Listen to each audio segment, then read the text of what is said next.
Since everyone is ready, welcome to the partial double Octos of World Schools Debate Championship 2023. I'd like to congratulate both of you for making it this far. My name is Daniel. I use they them pronoun. I'll be chairing this round. I'll be judging alongside Varshini and Lucas. You guys might introduce yourself to. Hi, I'm Varshini. I'm a panelist this round. I use she, her pronouns. Lucas, become best of both. Great. Now, before starting debate, just 3 points of reminder. Firstly is time management. I believe the chairperson is going to give time signals indicating first minute, 7 minutes, and 8 minutes. So please do not speak over time. Time management is part of strategy consideration. Secondly is be engaging, give POI, receive POI. Lastly, for observer, please keep the noise down. We know that you want to hide the team, but make sure that it doesn't distract the judges from hearing them. Great. With all of that said, I'd like to call upon the Prime Minister to open the round.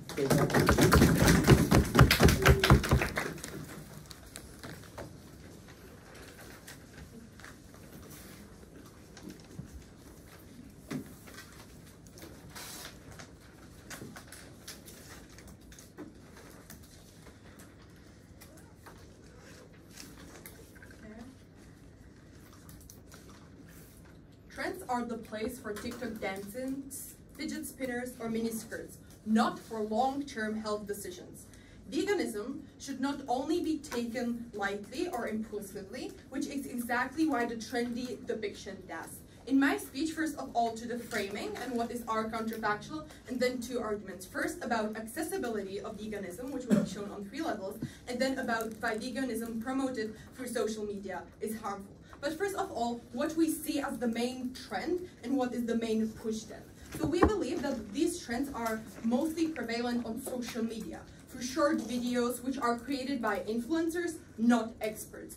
They also focus on fairly narrow demographics. We believe that on social media, mostly young people and teenagers are there watching those videos because that is something appealing to them, because they can see the whole lifestyle of the influencer and how they engage with being vegan. We also believe that this is highly commercialized. No, thank you. More prevalently in the West and the developed countries and in the big cities, because you need money to buy in. Because we tell you that how it's commercialized, there are also restaurants and cafes that buy into that trend, making their products less accessible. What we believe is also that this trend arises and will fade away like other trends did before, such as the Fridays for Future. So what is our counterfactual? On our side of the house, we still believe that veganism would be talked about, but we would talk about it in schools and teach the kids about the important societal topic it is and what are the implications. Thus, we focus on more promoting the health in relationship to climate change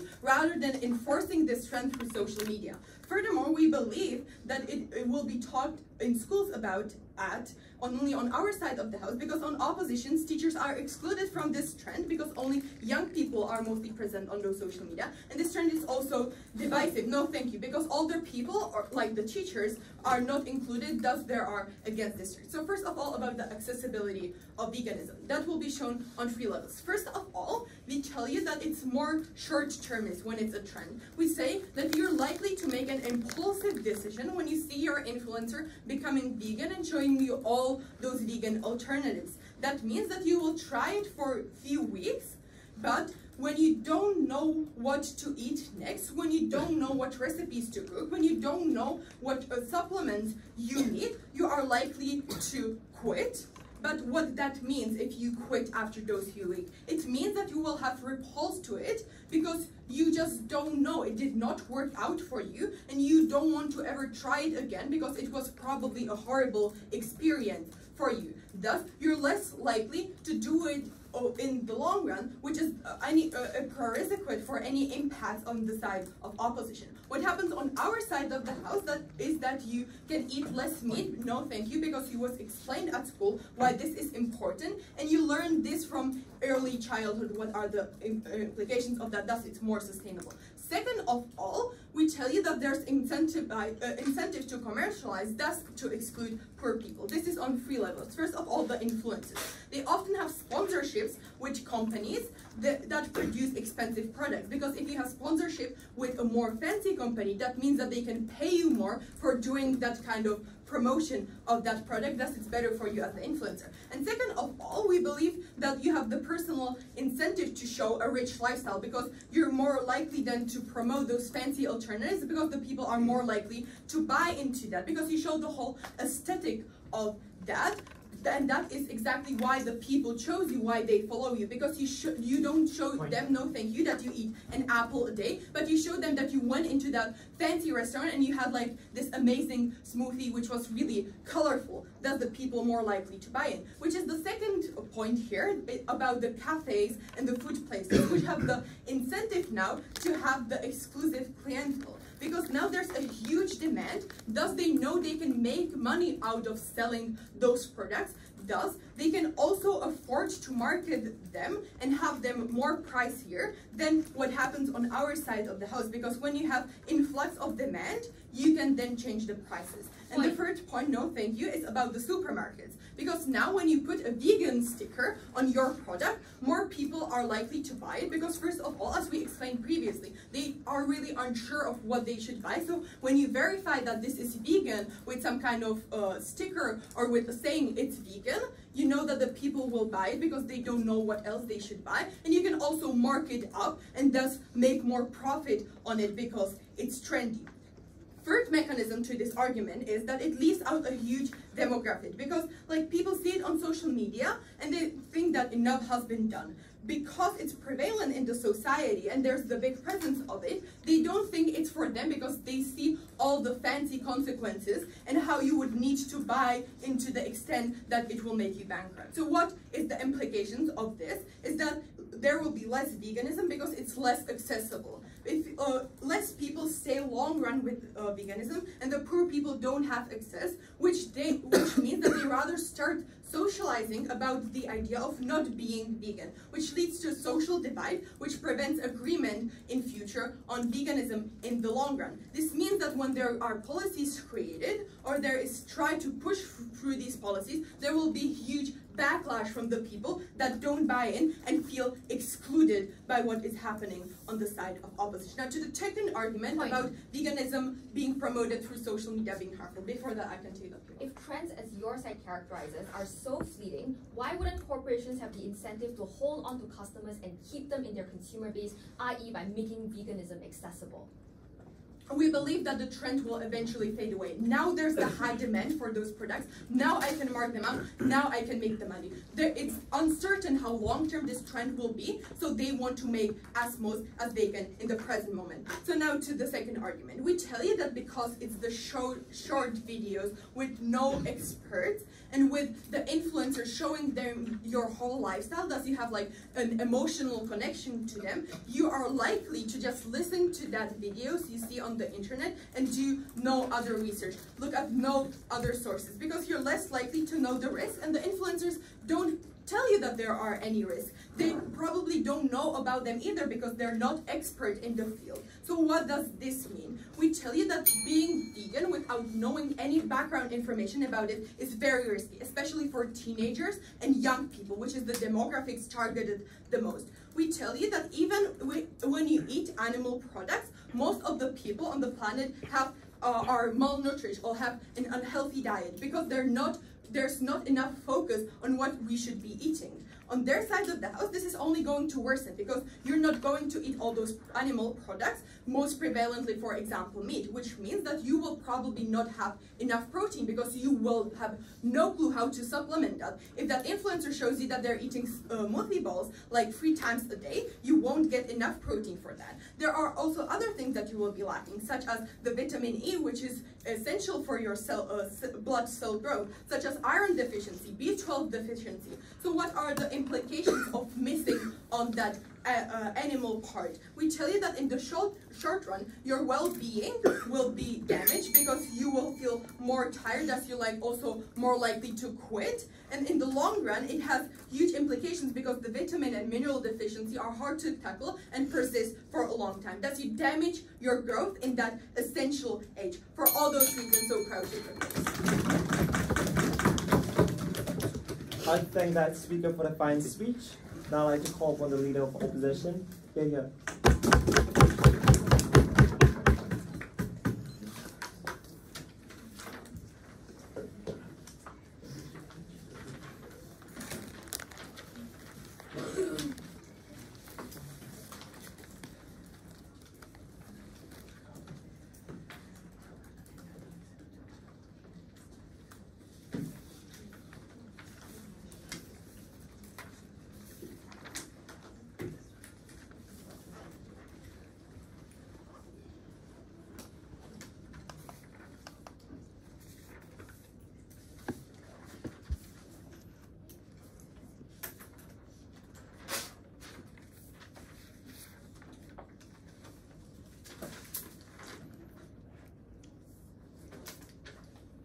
Is it alright if I speak at this volume? Yeah.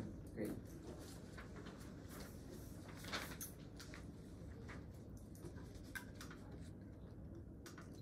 Veganism for a very long time was locked behind the narratives that demonized it, that it was privileged, exclusionary, and impossible to achieve. But we think it was only through trendy depictions of it was access truly democratized, and that is the world that we're so proud to stand for. Few things in this speech. Firstly, on our setup, then refutation, and then finally into substantive. Firstly, onto setup. 1. We support the status quo where veganism is depicted as trendy. Secondly, what do these big depictions look like? Because I think proposition has been extremely disingenuous in their characterization. Note that A, pop culture is often built on pushing out the latest trends, so we think veganism was an extension of it. How then did people respond to it? 3 things. 1, it was the popularization of vegan lifestyles by people like influencers, but not only them, it also included people like the vegan movement who wanted to share more information out there. Secondly, consequently, there's far more information about how exactly a vegan lifestyle can be led. Because if it is true that individuals would begin to emulate that lifestyle, clearly you needed to put information out there in order to receive it. But finally, corporations responded to it by producing more vegan products to satisfy consumer demand. Thirdly, I'd like to note the counterfactual on their side is that there would be many other competing dietary lifestyles that dominate their paradigm. For example, meat-heavy diets that will take up space in the public consciousness. So what we're going to show is that the only way for veganism to survive is when it was seen as trendy and more individuals opted into it, and that was only exclusive to opt when a strong culture of veganism finally existed. Finally, onto setup. Last thing then on our burden. Note that this debate isn't about whether veganism is good or bad, but rather the perception surrounding veganism is going to be severely disempowered on their side of the house. The status quo may be imperfect, but they uniquely decimated any relevance the concept had in society. Into refutation then. Firstly, on your counterfactual, I would like to note that the thing about veganism is that they wouldn't be able to achieve such high levels of participation on their side. Because the social media, as they conceive, is the global platform which unites individuals. If they regret depictions existing on that platform, this is exactly why veganism will be far more decentralized on their side, because you wouldn't have this global narrative as to how exactly you could opt into veganism. But note, there's a timeline problem with their characterization. This trend started decades ago, when they had to compete with other existing dietary narratives, and if they want to say that they can get the benefits of education, clearly it can be co-opted under our side when you push out a trend. You can't just leave individuals in the dark. You need to give them some information as to how they're going to opt into the lifestyle. Clearly, we can also give you the health benefits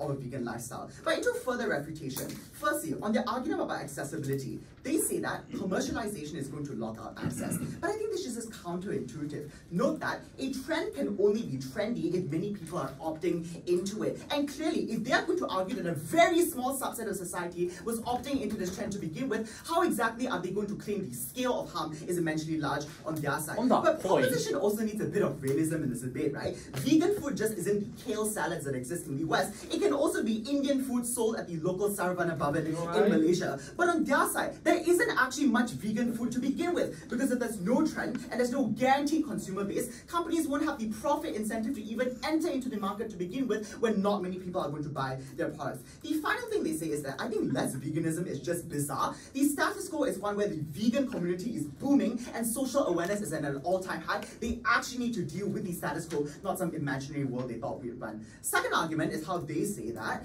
veganism is really bad. Note that this trend can't exist in a vacuum. It needs to compete with others, which is precisely why it's a race to the top. But literally their analysis here is that you need to eat meat in order to get protein. I'm not sure if I need to give you a science lesson as to a myriad of other alternatives where you can get protein, tofu, Beyond Meat. So I'm not sure what exactly is the point of this argument. If anything, it just seems like an anti-veganism argument coming out from their side, which is clearly what not this debate calls for. Into substantive then. One, on how the depiction of veganism as a trend removes barriers to the inherent accessibility. And secondly, why veganism is the gateway message towards wider participation in the environment and animal rights movement. First argument, why is it necessary to have these depictions to begin with? Because note the counterfactual. Previously, veganism on their side was perceived as a lifestyle lifestyle only reserved for the highest echelons in society, because vegan products were high cost and unnutritious, so it wasn't even unattainable for the average individual. But what uniquely happened under a world where we showed that this lifestyle was trendy? One, there was a saturation of content about veganism when public figures were promoting it as beneficial, so the narrative around veganism changed, that this is a good and reasonable lifestyle that a huge part of society can opt to, and it does bring health benefits. But note,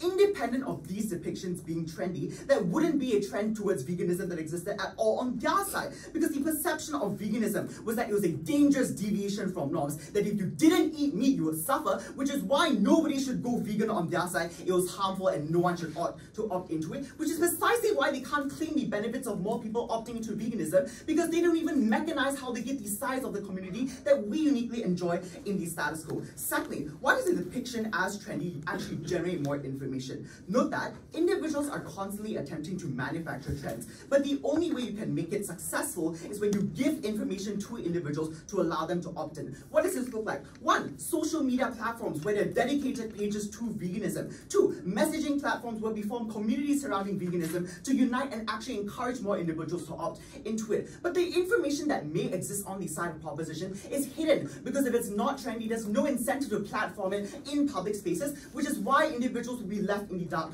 on their side. Lastly, depictions of veganism as trendy actually pave accessibility pathways to opt into a vegan diet. Two ways. One, corporations, as we pointed out in the PY, respond to the trend. So what you get is more competition among firms who want to capture the large consumer base they have, which means they have an incentive to offer a myriad of products and promote alternatives to meat. For example, Beyond Meat, that has a similar nutritional value and individuals will want to buy it. But secondly, a cultural diversification of vegan food. So trends are also globalized. I think it's unfair for them to say that veganism is only existing in a monolith. So even though Western veganism has kale salads, the global South already has vegan food by virtue of its cuisine. The biggest impact here is that individuals who opt into veganism on our side are able to sustain this lifestyle, because we have created and concretized spaces where practicing veganism is acceptable and celebrated. Sure. Luxurious lifestyle on social media is not accessible, yet it is trendy. Your analysis is a one-liner, but it's not even responding to the reality. No, so that's not true, right? Because if all the elites are just in their own bubble enjoying veganism, and the rest of society isn't actually opting into veganism, that's in tension with your second argument about how individuals not eating meat is bad for their body. Second argument on how we think veganism is the gateway message towards the wider participation in the environmental and animal rights movement. One, note that individual participation within these two movements was bolstered via this trendy depictions. One, within the environmental movement, so many individuals framed it as trendy by showing the massive benefits a vegan diet could bring to you. The feeling that your actions have tangible impacts on the environment was exactly the point where more individuals chose to step into the movement, because the barrier of entry was far lower. And once they were exposed, these individuals gradually became more invested into the environment, and even those who they just say will want to jump on the trend, it's also a net benefit because we're amassing critical mass that is necessary for these movements. But within the environmental rights movement, the veganist movement also shifted the narrative that animals solely existed for human consumption. But the problem is that when you don't have this perception of it as trendy, there's no strong counter narrative to challenge the dominant ones in society. Finally, I like to compare the political strategy of each side. So insofar as participation in a social movement comes at a personal cost, uniquely, if everyone else is participating, it reduces the level of personal cost that you have to forfeit. So we slowly help to fix the collective action problem where individuals felt hesitant to join because the cost was too high. For veganism and for a better planet, you have to side with optimism. I thank that speaker for the fine speech. Now I'd like to call upon the Deputy Prime Minister.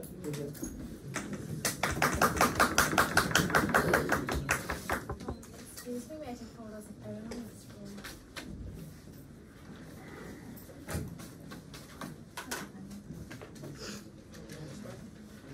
Wait. Yeah, actually you can start.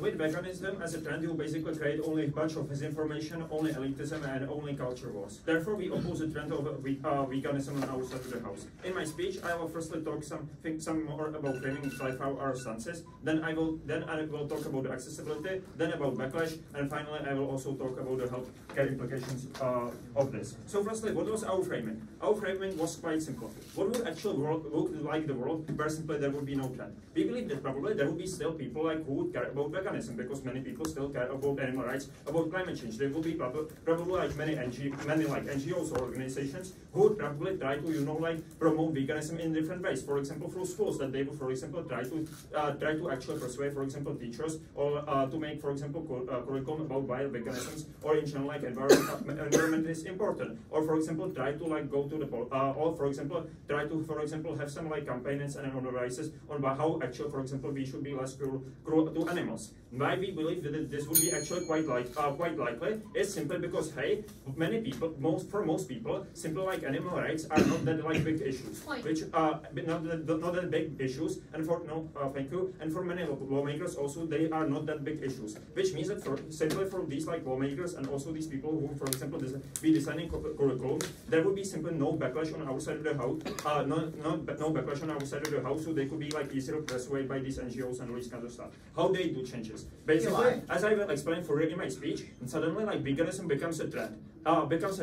Which basically then creates a lot of backlash, which means that suddenly people will be actually backlashing against these NGOs who were doing this slow work to actually try to make like veganism more accessible and more information, which will then reverse it. Basically, it will be same as like with the BLM or with like the with the rainbow capitalism or with the Friday for Future protest. That basically there was lots of the work done before Fridays for Future. We basically get, for example, the Paris Agreement. We get like many legislation on like climate change. After the Fridays for Future protest become a trend, we suddenly get a lot of backlash against like climate change, against environmental movements, and there was no change. This is also why is this exclusive. So firstly, where we have more buy-in, where we have like more buy-in. Firstly, in the buy-in, they claim that firstly, people will be more able to actually suddenly receive information about this because they would have more information. Let's actually assume that yes, there will be more information about veganism, and let's flip this point. Why we believe that simply, hey, when this becomes a trend, which means that probably it's heavily present on social media, you have many short like TikTok videos about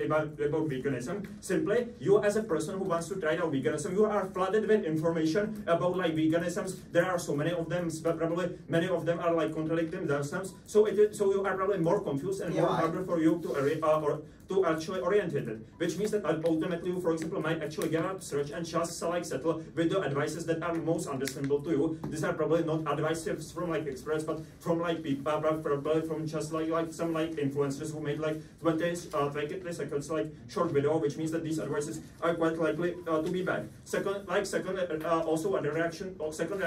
to this point about information, we believe that simply like people are quite unlikely to actually search for like further information about veganism when they, for example, just have the ability to have this like low-hanging information on like YouTube, because then, for example, from a YouTube video, they might feel that they know enough about veganism to implement this. This means that you necessarily crowd out with this like information from like from experts. Also, in general, when this becomes trend, people have simply this fear of missing out, which means that they might actually try to opt out into veganism, without considering all the risks. I think I can take the point. No? So your case doesn't deal with the context that veganism on your side was demonized and had to compete with other narratives. Absent the perception that it was trendy, there will be no impetus to shift lifestyles. The community is immensely disempowered. I'm not necessarily sure why what is demonized. Like so in India, simply most people were for a long time actually vegetarians, and they did not have like meat-based diet because this was like quite cheap often, and it was not demonized. Similar to Europe, like simply many people did not have much access to meat, so they didn't eat it. Suddenly, veganism became trend, and with this rose the backlash which actually demonized this. Now let's also talk about their second point about like commercialization and accessibility. Hey, we believe that simply like with like 10, this simply becomes more commercialized, accessible. Why? Simple economics. If I have more demand for something, then necessarily like this, also like the price of it has to like rise up because people are willing to pay for more. This is likely to be the case with veganism. Very simply, I am more willing to pay with the vegan food to actually not nice out, which means that suddenly it becomes more expensive. Also, probably the demand for it will price like much more higher than actually the supply, meaning that simply for many people suddenly it will become like inaccessible. Now let's talk here about let's talk here about the backlash and why this is such an important argument here. What we are saying here is that hey, simple like this trend is quite likely to generate backlash. Why? Because firstly, hey, suddenly like veganism appears as something on social media or with like the or with this commercialization and something that is like omnipresent, that that's like something that is omnipresent and that is actually criticizing your choice of actually eating meat. This is something to which actually people are quite likely to be hostile, since in general like people don't like to be criticized when they are doing something more wrong. Second reason is that in general, this trend will simply impact more like young people and kids, since in general kids are more on social media and also more like susceptible to these trends. Simply like veganism might simply looks like quite. Veganism simply looks quite like scary for many like parents or in general adults when their kids interact with this, because they might feel that if they, for example, do not eat meat, they might have developed some like health risks, which again means that they actually might be like now afraid of this trend, actually develop like backlash against this veganism. Furtherly, we believe that this trend is generally like quite likely to be depicted as like more elitist, when basically it is depicted through these influencers who are, for example, doing like various sponsorship with these companies and depict this as elitist. Now, what is this impact of this backlash? This impact of this backlash is that basically it becomes like part of the like culture wars, in a sense that now suddenly many people feel threatened by the veganism, that is something that is threatening, that is elitist and that is threatening their like children, which means that suddenly they will more likely to be able to actually pressure like politicians in general to do something about this. Like for example, I don't know, actually banning like for example teaching of veganism in school, or for example banning some like excessive marketing on veganism. It's basically similar as for example with the rainbow capitalism. That previously actually nobody cared about what was better to teach children like taught in schools, but suddenly this like rainbow capitalism, right, and with this rose actually the backlash, which led them into many legislation, for example actually banning, I don't know, teaching in schools of LGBTQ stuff, or like marketing of it. We believe that this would be quite similar, and also reverses like the trend of this slow work of various like NGOs, which we have described on our side of the house in our counterfactual. Now, last to the health, why we actually care so much about the health. Firstly, we have to look that actually the impacts of like veganism are irreversible if it is done bad. For example, if the children do not have much information and do not replace like meat and like eggs and milk with like for example some like other diets, then for example they might not have like enough, for example B12 like vitamin, which is really important for like blood generation, which means that you might have like sickness like anemia, or you don't have much like for example calcium, which means that this means that you for example don't have like enough bone growth. This is like problem, because then this can actually have like long-term impacts on children, which we believe is in itself like quite long harm. Also, this again may like even make further like harmful about backlash. So for these reasons, if you want to protect the health, want to have good information, and also want to fight against backlash, vote for the side of proposition. Thank you. I think that's speaker for the final speech. Now I'd like to call for the deputy leader of opposition.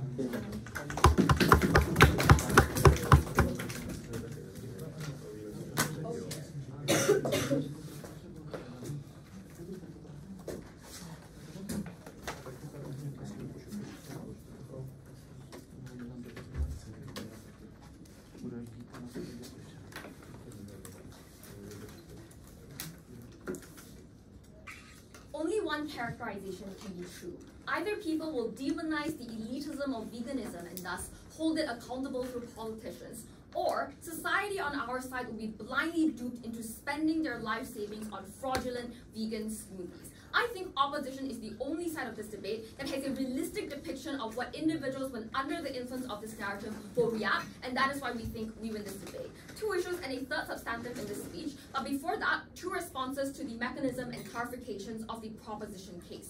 1, I think we have to note that this is a regrets debate. So if it is true that when proposition says that the veganism industry of the past is inherently elitist, that is the world that proposition has to defend, not a world with social media, with TikTok content creators, because that is presumably status quo and that is modern. But secondly, we don't think that their counter mechanism of fiating that teachers will be the one to teach it is realistic, because they have to argue, absent a world of this trend, what is the absence of the depiction? What is that world going to necessarily look like? So sure, we can concede that NGOs are going to exist anyway, but how successful will those NGOs be in their messaging is the contention that we're pushing in this debate. We say even if schools forcefully impose the stereotypical lesson lessons within these school systems, we tell you individuals won't care because it's just another discipline class. It's just another thing they're forcing you to change. It is just another thing teachers force you to learn. On our side, the depiction of it as a trend says that everybody is opting into veganism. This is the norm, that this is normal, and this is how you do to be a cool kid, is to be opting into the veganism lifestyle, and that is why we actually get the benefits of veganism that they talk about.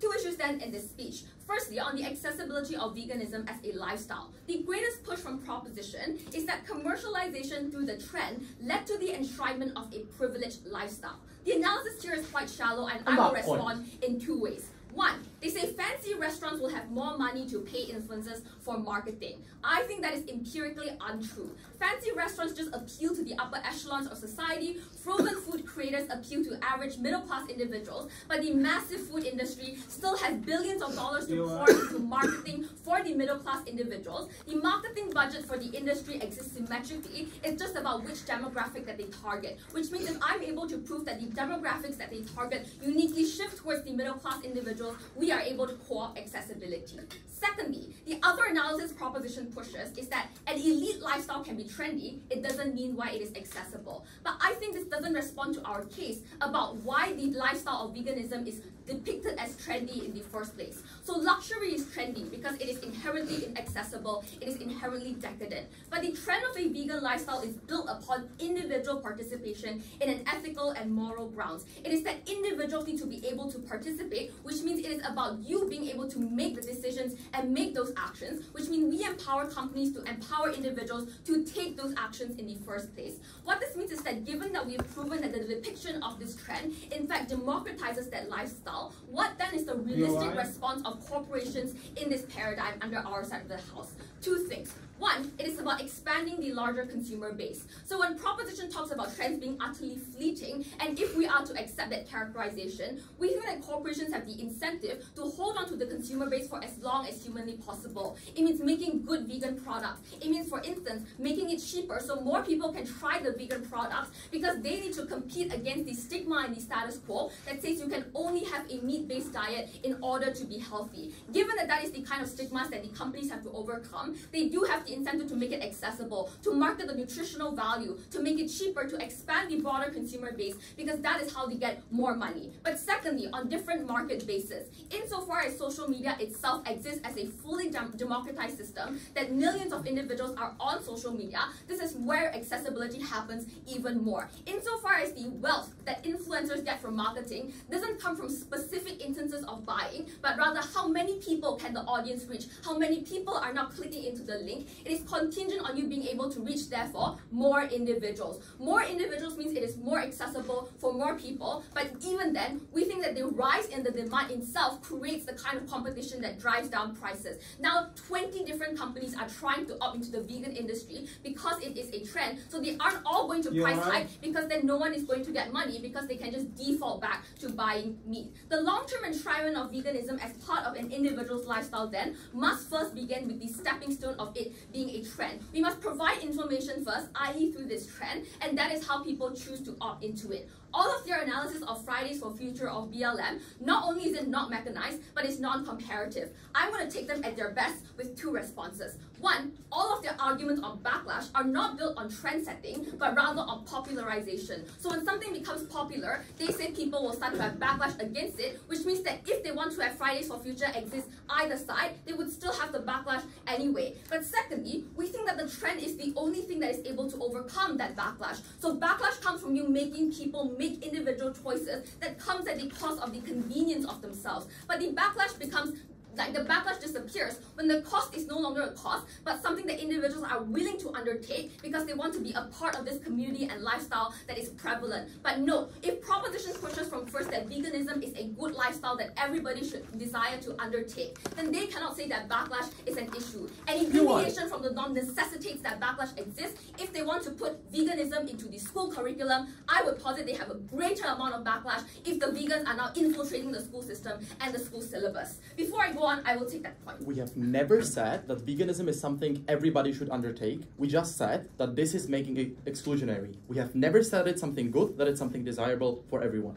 notice the case shift. I think we need to listen again to what first proposition said. Veganism is a healthy lifestyle, good for the environment, and shouldn't be treated like fidget spinners. That all implies that it is a good lifestyle that people want to opt into, but even if that is not the case on proposition, and this doesn't contradict them, we told you in our second argument why inherently making sure that this is going to be a more accessible lifestyle is beneficial for people who want to opt into it, as well for ethical and religious reasons. Secondly, on the improvement of the community then, with regards to the scientific consensus, we would note that having it uniquely be a trend means that there's an oversaturation of content and competition. It means that the most credible and scientific information will always win out because of internal checks and balances. The only way for you to be better than the other vegan influencer is for you to say they are wrong, for you to cite research, for you to make that research palatable and accessible to the average individual. We have proven that the trend of veganism was surrounding health, which means that health specialists will always win out, i.e. dermatologists being able to have a greater say in skincare trends despite them being health experts. Notice then that imperfect information is still better than no information at all, which we proved in two ways. One, because academia is boring and individuals won't go out of their way, but secondly, you need people to believe that this is something that everybody is engaging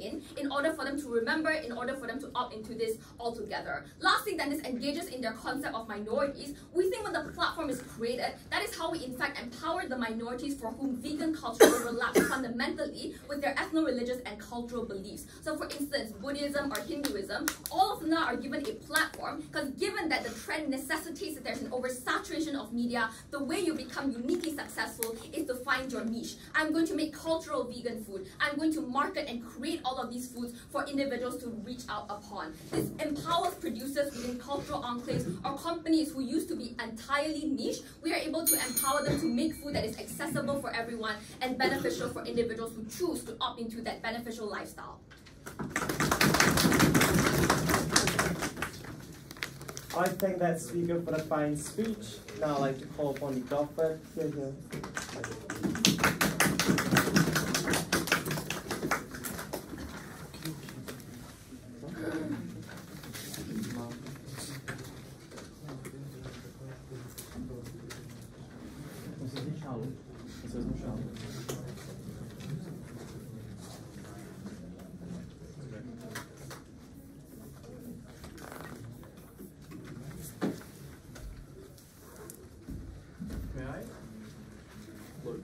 Malaysia has made one strategic mistake that is going to cost them this debate, right? And that is that they forgot impacts. It's quite an important part of the round. Why? Don't let them now bring them in third. We will literally have no time to respond given only the reply is left. Look, they build their whole case on the fact that more people will be vegan, period, not saying why that's something good, why that's something desirable. Now they wanted to say that since our very first speech, we portrayed all the great impacts that it has for the world. No, what we said is that it's an important topic that people are likely to talk about. We've never said that it's the only way to tackle climate change. It literally has 5% of the world's emissions. That's like one country, right? So we said, no, that's not the only way to tackle climate change. They said, whoa, it needs to be accessible by everyone. We said, exactly, and we say this is exclusionary, but still, it doesn't mean that at the point at which they say more people are vegan, that has some actual impact for the world, right? So we say, what they forgot to do is they forgot to bring impacts very, very late in their third, and even if they prove whole their case, they say more people will be vegan. We say who cares? Even if we prove no, thank you now, one impact. Even if we prove one impact, we have many of them. We have that the veganism promoted through social media can be very unhealthy. We have the fact that there is a social divide that it creates, the backlash that it creates. We have the fact that it's harder to do policies, such as it was with Fridays for Future. Even if we prove one impact, it has an actual impact in the real world. Malaysia brings none. So, firstly, we say, what is the counterfactual? The counterfactual is that we will still probably talk about veganism to a certain extent, because it has always been an important topic. They want to say that it was demonized, that nobody ever in history was vegan. Literally not true. Like, veganism has always been a trend certain in history. It has always been a certain part of the community. In many countries, like quarter of the population is vegan. And that's not only about Hinduism and Buddhism. In many irreligious countries, it is a big part of like the people not eating meat, for example, because of animal cruelty, right? That's a platform on which NGOs can, for example, argue for veganism, right? We say, but it will be much easier for them to argue for veganism when it isn't a point of social divide. We say social divide is created on their side of the house when it is a massive issue. No, thank you. Firstly, two things then in this speech. Firstly, about health. Secondly, about accessibility and about backlash. Health. Why that's a super cool thing for us to have a path for victory here. We say that veganism, because they just spent like 1 minute refuting it all the bench, right? We say that not all veganism is always bad. We've never said that. The argument was literally called veganism promoted through social media can be harmful. We say that veganism promoted through social media is uniquely more harmful than any other type of veganism when it comes to health. Why is that the case? We say because it is very difficult to be vegan. You have to make a lot of informed choices, a lot of informed decisions. Just to give you some statistics, it is twice as likely to have malnutrition when you are vegan because you can have many deficiencies in different things. They say, look, but you can supplement it in many instances. In theory, yes, but the supplements can in many instances, no thank you, be inaccessible, or they can be expensive, or people just lack knowledge about what kind of vitamins should be supplemented in what ways. We say that if we have less vegans, but those vegans are thought through different channels that are more dominated by experts, which was what we literally said at first, and there came no reaction. So we say they're more likely to be dominated by experts. They're more likely to be dominated by more than 10-second long Instagram stories, and you are more likely to double check your information. You're more likely to be healthy vegan, which we think, even if there is less vegans, healthy veganism is important. But they will come in third and they will say, no, quantity matters. We say quantity is also affected by it hinges. Why? Because if it's unhealthy, your parents will dislike that. Your parents will not be vegan. They will talk to other parents that will make their kids not vegan, right? You yourself, when you will feel like you have to sleep always, that you feel like you are sick a bit, which is, by the way, what 80% of people who become vegan experience just after a few months. We say this is because they make uninformed decisions, because it is something that is sexy, it is something that is popular on social media. They like these nutritions and become like it becomes for them a health issue, and they never want to come back to it. Many people quit after a few months. We say it is better to have 5 people for their life or for a few years than 10 people for a month, because when you add it up together, we have more aggregate veganism, right? So no thank you. Their impacts are irreversible on those kids as well, because they are growing and they are developing. They need all those nutrients which they lack. No, it will be too late in their third to backload. I'm sorry. So then, when we talk about why they will not double check information, it is because social media is complete. You see the whole life story of that person. You feel like you know everything about them. You feel like you are living with that person essentially. You have no incentive to triple check everything because you feel personal connection to that individual, which is something that is very important, right? So we say then that this impacts the accessibility as well. Second clash about accessibility itself. We say this is also pretty crucial because that's what they hinge their case on, and if they bring impacts in their third, this clash may become important. So firstly, we say that accessibility will be worse off on their side of the house because of 2 reasons. Firstly, we have to talk about short-termism. We've already talked about the fact that many people on social media, in a second, make impulsive decisions. They make impulsive decisions because they see their influencer become vegan, and they are more likely to quit than if they became that through school, through lifestyle, through parents, etc. Because it's more thought through, they know how to deal with it, but also if their influencer, for example, quits being vegan, they also usually quit being vegan, and given that most people quit after a few months, it is likely to bring that people with them, right? So secondly, we say it creates social divide. Why does it create social divide? And they come here with saying, oh, but you have an incentive to promote, you have an incentive to promote even poorer types of veganism. We say, look, where the demand is with aesthetic veganism in the status quo. This means that influencers, because of their ego, because of the fact that they build their following not on living poor, but on living a desirable lifestyle that everybody wants to follow, they usually bring their following on aesthetics and on the fact that they do something desirable. Before I continue, POI. If a majority of the population on your side, as you characterize, has already historically been practicing veganism at home, why would they believe the obvious misinformation online? I have no idea. I mean, like, we've never said that majority of the population is practicing veganism.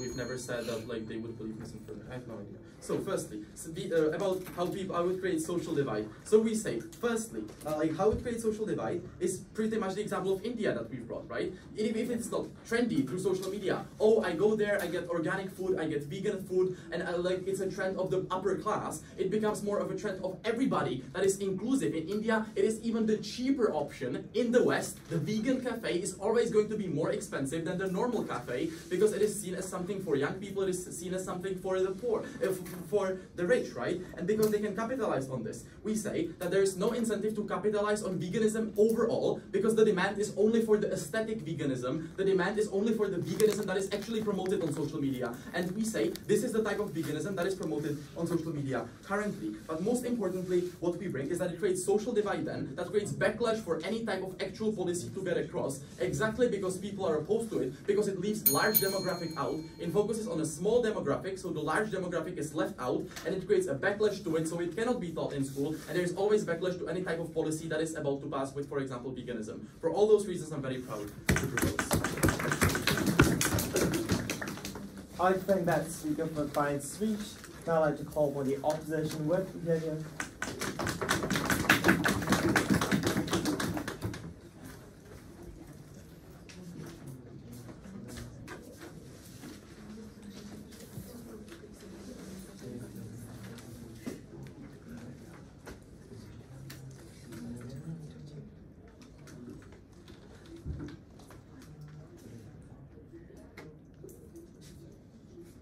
The Czech Republic case is premised on a deeply flawed assumption that this trend is what creates backlash against a vegan diet and those who participate in it. But they never explain why it was this trend that created the forms of antagonization against the movement. They themselves concede from all three speakers that history has not been kind to vegan diets, and how about people who continue to have them in the future? What we were able to explain is only when you introduce counter narratives about what it truly means to be vegan, the options you can engage in that reduces all those stereotypes about how vegans people are misinformed, are never able to be truly healthy precisely for their rhetoric. There are two clarifications I want to make at the top of this speech. First, I just want to summarize and think about what the proposition's case has been thus far and prove why on all grounds it does not stand. Let's look at their asserted counterfactual. We want to have NGOs and teachers promoting veganism. Not only is this entirely inexclusive, and in fact we get it better because we create a demand for those things to exist in the first place, that sounds an awful lot like we want to promote something so that more people do it in the future and create options. You know what that sounds like? A trend. So if you have more people going into it, that is precisely what creates the demand and push for these things to exist in the first place. Because the fundamental assumption on their side is that absent of social media, people still have symmetric incentives to become vegan. Why? This is something they never explained. The trend is precisely what creates exposure and awareness, and all of their argumentation is premised on this claim that the trend is what pushes people into it, which they would not do so otherwise. So their burden at this point is to prove why there's going to be this perfect manifestation of completely true information when it comes to becoming a vegan. What we pushed to you from second was that people don't opt into these alternatives because academia is elitist, it's hard to access, it's hard to ever understand why you as an individual ought to make the personal sacrifice of giving up chicken soup in order for you to become someone who's environmentally conscious and cares about animal rights. I think it's ludicrous that second prop with a straight face said we want legislation and use the parallel of the Paris Climate Agreement. I think there's a categorical difference between the global climate crisis and your mom wanting to drink chicken soup. They never explain how they got that specific outcome. That is why the case falls. Secondly, I want to deal with the strategic case shift which we point out from second to no response. That the third prop can think they're running a Hail Mary case, but they're only running it deeper into the ground. At first they say veganism is good, but then they regress to prove some difference between why you're going to have some people who see it as like elitist, create the forms of backlash, and later on wanting to create this perfect version of veganism that people can opt into it. And I think aesthetic veganism isn't a substitute for actual change here.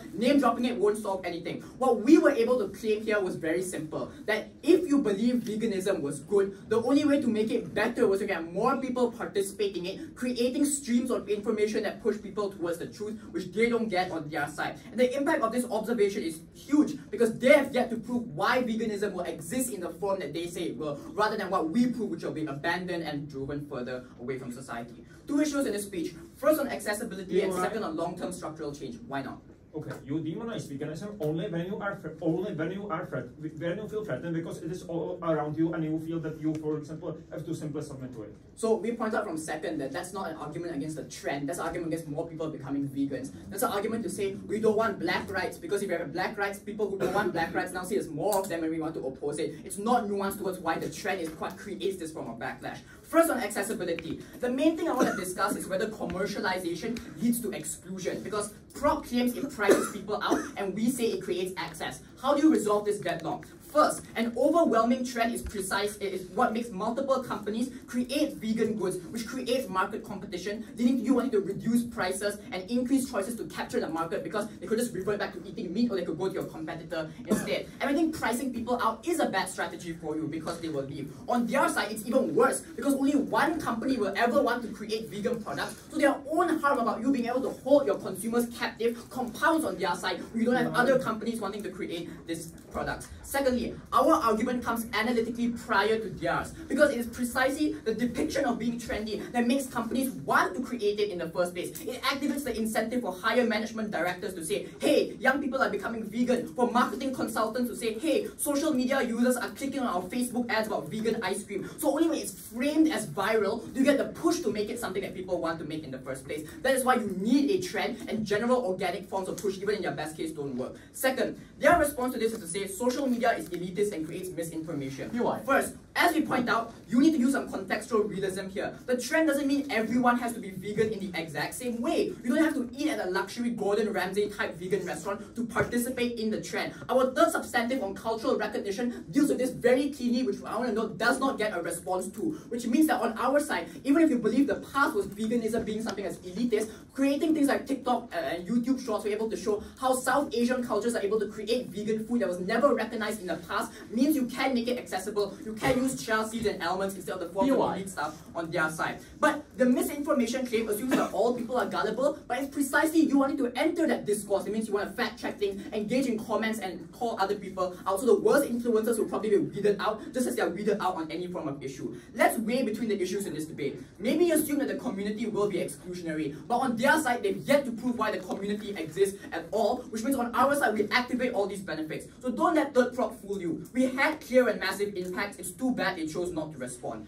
First, we had a countervailing narrative, which they concede that history has not been kind towards these forms of vegans, but now to say precisely put their rhetoric where you think that you'll never get B12 vitamins, there's no way to get proteins. It's only on our side when you change this narrative and show that because it's something that's trendy, in order to make people buy into the trend, you have to convince them that it's good for them, right? So you have to show that what are the proteins you can consume instead of the original beef and chicken, which is what makes this trend something that's accessible. Two, massive benefits in creating the options, getting more things like false meat, getting more things like almonds, which they don't get on theirs. Second, long-term structural change. Our case was very clear. There were 4 reasons to why this change would happen. One are you having a multiplicity of narratives to encourage veganism. So for example, there are 3 frames to which you can promote it on the grounds of environmental, ethical, and health concerns. So given there's different ways, you're able to sustain the promotion of veganism narratives as a trend, because you can frame it as idea, oh, you don't hurt animals in this way, or look at this form of thing is good, going to be good for your health. It doesn't exist on theirs. But secondly, because the infrastructure is there, you understand the ethical implications of what it means to kill these animals and consume the forms of meat. Even if it doesn't have a tangible impact on the world, you yourself feel bad about it because there's emotional pressure there, and there are accessible options for you to opt into instead. Third, it's a social phenomenon. People engage in social activities about veganism, posting about their meatless Monday meals, posting about fish-free Friday diets. These are the types of things that means that you can sustain it over time. If you don't care about veganism, the very fact is you care about the trend, which is what makes you want to stay there. Finally, let's assume the absolute worst case. Maybe it is a fad, maybe it's temporary and some people go back to eating meat. But that's still months of discourse, tons of chickens not being consumed, and at least some people became vegan who would never otherwise be on their side. I don't know why the burden you're pushing on us to encourage everyone to become long-term vegans. That's insane, guys. At the very least, this debate is comparative. People who otherwise would not care at least made some change on ours. This co-op second props entire mechanism of pressuring politicians, because that's a non-contentious claim, right? It's about who gets people to care better, not about the impacts afterwards. We explain why the long-term change only exists when you can participate in intersectionality with other movements, like you able to say, I can be a better environmentalist, I can be a better advocate for animal rights, and this is the stepping stone to that, because you frame it from these grounds and say, people individually can participate in this. At the end of this debate, the impact is exceedingly clear. On opposition, we prove the trend is the only way to overcome the negative stereotypes holding people back from embracing a vegan diet that is fair for all. We are very proud to oppose. I thank that speaker for the fine speech. Now I'd like to call upon the opposition reply to close off the opposition's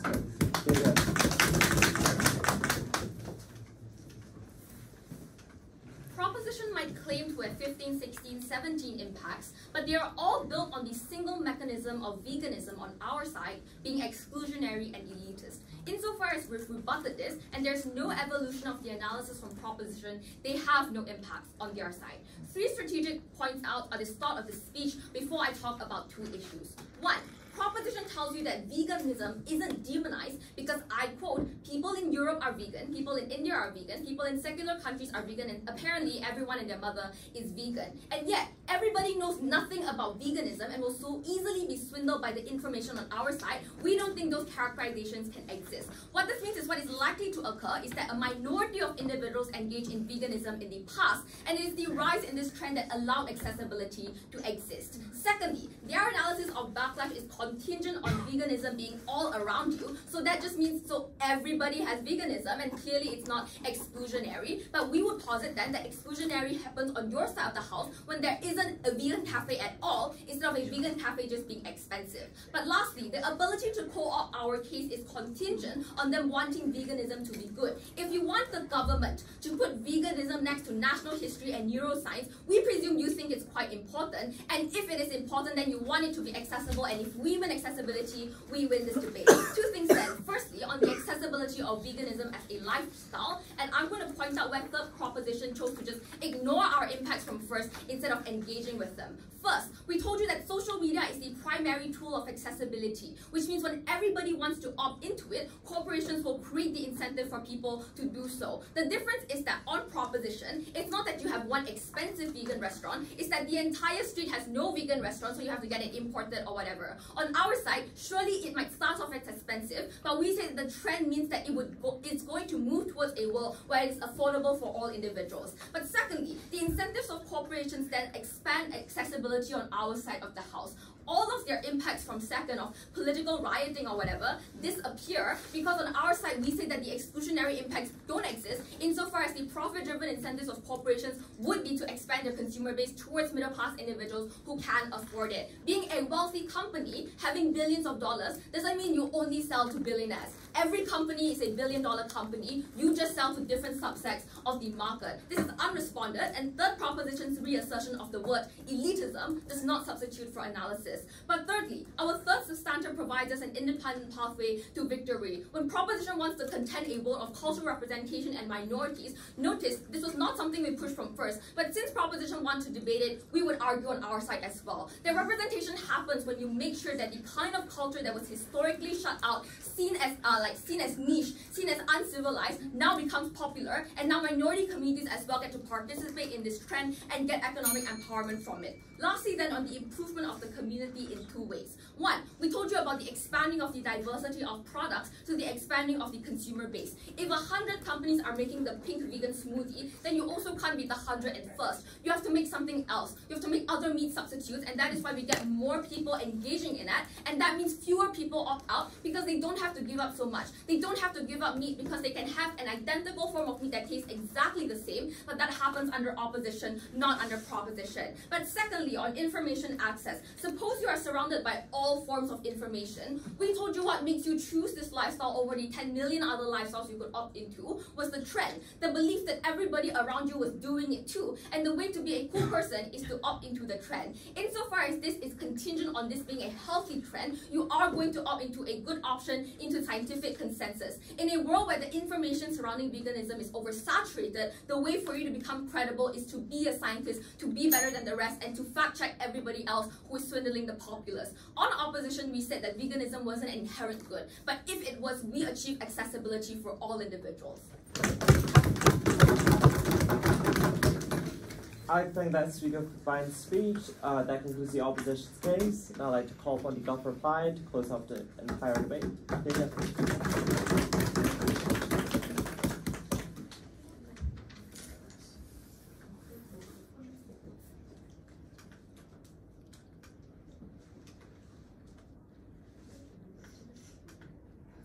We never said that the metric for winning this debate is whoever gets more vegans. We believe that the opposition chooses the burden, but never shows the implication of having more vegans on their side of the house. For them to win this debate, they need to go the step further and show us the implications of having more vegans on their side of the house. Because without that, we cannot credit that. We don't see it as something important. So first of all, let's look at how it looks. They are trying to force to us that, like, in India, the people are eating. Yes, that's exactly our case. Basically, this is a regrets motion. That means what would happen without the social media and the bad trend promoted through social media and through all those influencers, making it inaccessible, making it flashy, making it aesthetic. On our side of the house, we promote the growth such as is currently in India, when there was like no social media trend of everybody jumping on that bandwagon. It was an organic trend through schools and teaching and through the culture. That is what we stand for. For the teachers, teaching you about all those healthy lifestyle, teaching you about what are the implications of becoming vegan, vegetarian, or pescatarian.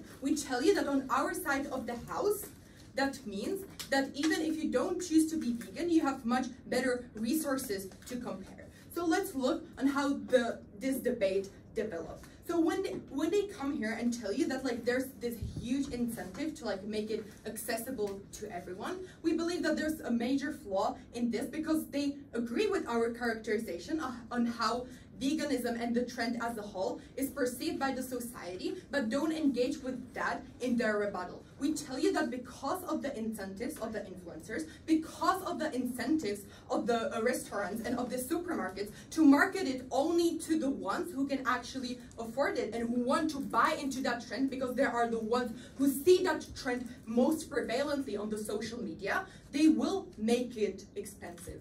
They will make it flashy and expensive, because they know that these people will buy into the trend and will buy their products. Thus, they can make the most on them. Thus, there is no point of them saying it will be more accessible to the average citizen, because that's not where the companies want to make the most money. That's not the social group this is targeted and hinged upon. Second of all, we tell you that there's a huge health risk. Not much reactions to that. The only thing they rely on throughout their speeches is that because social media is huge, there's a lot of information. And that's exactly what we claim leads to the disinformation.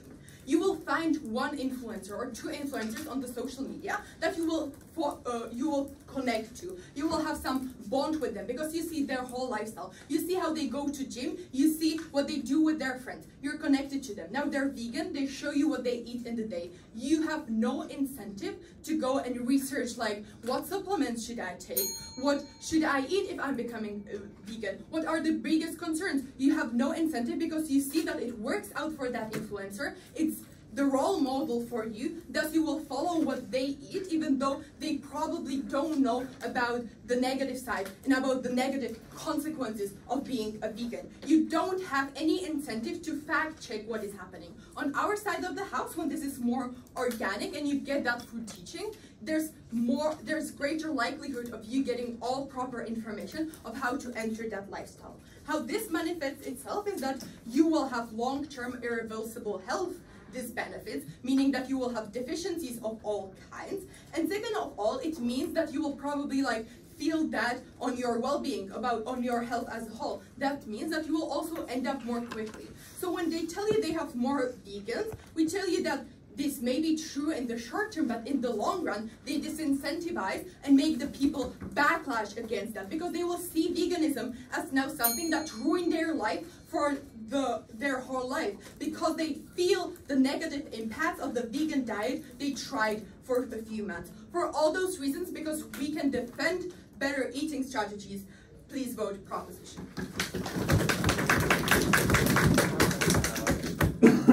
I'd like to thank that speaker for the fine speech. That concludes the entire debate. I'd like to thank both teams for a great job. We'll deliberate. We'll call you back on the